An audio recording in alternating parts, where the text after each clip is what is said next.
mazhab-mazhab berkenaan. Syafi'i baik, Hambali baik, Hanafi baik, which is rata-rata tak setuju lah ya. Hatta buku letter mazhab Syafi'i buku apa? Fiqh Manhaji, buka lah tengok dia kata apa.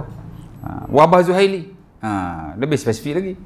Ikut hari sekian, 3 hari, 5 hari, 7 hari, dia pun sebut benda yang sama, which is tidak dibolehkan. Dia pun tak suka. Mazhab Syafi'i well known, amat maklum sekali, benda ni tidak digemari lah. Walaupun ulama-ulama Syafi'i ini tidaklah orang kata dengan jelas mengharamkannya, tapi amat tidak digemari lah bila dia kata bid'ah ghair mustahabbah lah, itulah inilah kan. Okey,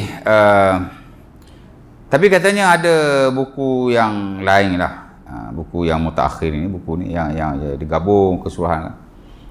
Jadi ada yang kata tidak boleh, majoriti lah katanya Syafi'i, Hambali apa gitu ni. Tapi jika dilihat dari satu sudut ataupun secara keseluruhan, dia kata harus juga. Ana lupa nama dia, ana pun tak tercek buku tu ya. Nampak? Tapi ada ulama klasik tuan yang mengharuskan ni. Itulah Al-Imam As-Suyuti rahimahullah dalam fatwa beliau. Ana pernah baca personally. Ya.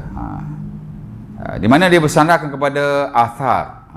Bukan hadis Nabi lah, tapi athar. Dan dikatakan asar itu sahih, walaupun ada kata dhaif juga, ada yang jawab kata dhaif.